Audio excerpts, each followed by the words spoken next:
wrist extension passive range holds. Wrist extension occurs right here when you bring your palm up. So think palm forward, talk to the hand kind of a motion. Wrist extension. This is the direction that we're going to attain our end range with. It is very helpful to have a platform that is very solid that you can perform this on. Simply to get into the position, get yourself in a way where you can keep most of your body fairly relaxed, and so you can really focus on what's happening here. What we're trying to do is get as much extension through the wrist while keeping the elbow straight, because I really want to keep the elbow out of the picture as much as we can, and keeping it straight seems to be the best way to do that. Spread out the fingers to get a good grip. You can start way back here if you need to, if you're very limited. My other hand is supporting me.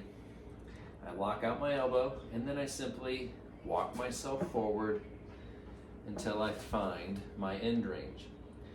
Now, a big thing here is to not compare your range of motion to mine. I have no problem with my wrists. You may be very limited in your wrist range of motion.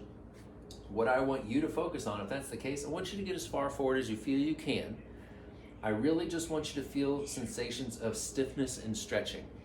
You can feel that in the wrist joint itself. You can feel it all up through the forearm. But if you're working into tension, that's okay. But I also want to make sure that this part of your hand doesn't come up off of the surface.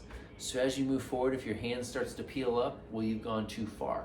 I really want to keep it focused on the wrist, and to do that, you keep your elbows straight, as I've already mentioned, and the whole palm down. And you just move forward as far as you can until you find that end range, and then this is where you hold. If you're able and comfortable with it, you can actually do both hands at the same time. If I do this, I actually like to do it on hands and knees on the floor. That seems to work best.